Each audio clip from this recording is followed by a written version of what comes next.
তাহাজ্জুদের সময় বিশ্বনবী উঠে মায়েশারে বললেন, আয়েশা ও আমার কলিজার টুকরা হুমায়রা। মায়েশাকে আদর করে বিশ্বনবী হুমায়রা বলতেন।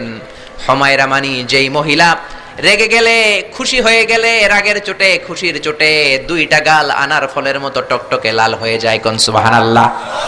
মায়েশা রেগে গেলে গালগুলো লাল হয়ে যেত, গাল দুইটা টকটকে লাল আকার ধারণ করত। বিশ্বনবী তাকে হুমায়রা বলতেন, হুমায়রা মদিনাতে কেউ জেগে নাই, চলো না আমরা দৌড় দৌড় খেলি।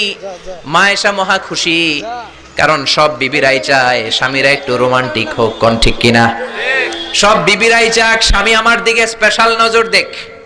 সব বিবিরা চায় স্বামী আমাকে নিয়ে পারলে একটু রেস্টুরেন্টে ঘুরতে যাক, স্বামীরা পারলে আমারে একটু বেড়াতে নিয়ে যাক। এরকম আবদার বিবিদের কাছে আছে না নাই? কিন্তু এমন অনেক স্বামী খুঁজে পাবেন বছরের পর বছর যায়, বিবিরে সালামও দেয় না। আছে না নাই? খিটখিটে মেজাজ, মেজাজ দেখায়, ধমক দেয়, আবার যৌতুকের জন্য পিটায়। আছে না নাই? জোরে বলেন, আছে না নাই? শয়তান দিল যৌতুক, কোরআন দিয়েছে মোহর। আমরা এখন মোহর ছেড়ে দিয়ে যৌতুকের পেছনে হাঁটি। জোরে বলেন ঠিক কিনা? যৌতুকের চেয়ে জঘন্য অপরাধ সমাজে নাই। কুকুরের গোশত খাওয়া যত গুনাহ, যৌতুক তার চেয়েও বেশি গুনাহ। ঠিক কিনা? কুকুরের গোশত খেলে একটা গুনাহ হয়, হারাম খাওয়ার গুনাহ হয়, কিন্তু যৌতুক খেলে দুইটা গুনাহ হয়। এক হলো হারাম খাওয়ার গুনাহ, দুই হচ্ছে শ্বশুর বাড়ির উপরে জুলুম করার গুনাহ। জোরে বলেন ঠিক কিনা? মায়েশা বললেন, ইয়া রাসূলুল্লাহ আমি দৌড়াদৌড়িতে রাজি।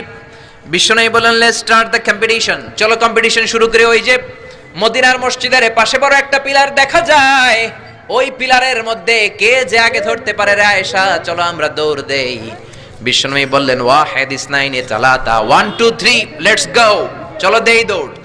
বিশ্বনবী অপেক্ষাকৃত মোটা ছিলেন, মায়েশা চিকন ছিলেন। মায়েশা দৌড় দিলেন, বিশ্বনবীকে পেছনে ফেলে ওই পিলার ধরে মায়েশা ফার্স্ট হয়ে গেলেন। কোন সুবহানাল্লাহ।